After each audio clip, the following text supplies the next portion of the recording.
when we teach in high schools, there isn't the no hat, no play rule, just like there is in primary school.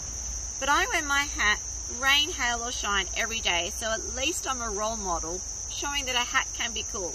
But this beautiful girl is over 25 years old, and so Allan from Outback Traders kindly has updated my old girl with this beautiful white cowgirl hat. It's going to be much cooler for me when I teach, and this one is going back to Allan, and he's going to give her just a little bit of a refurb, a clean up, so she can be my second hat.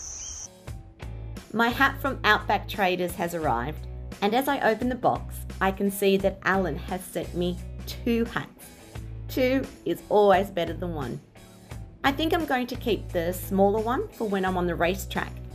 The white one is the one I've been really looking forward to receiving.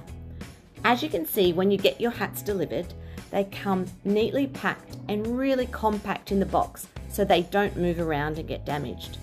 You have instructions here that say, whoa, don't you start pulling this hat until you get the shelf and all the interiors removed, so you can pull the hat out nice and gently.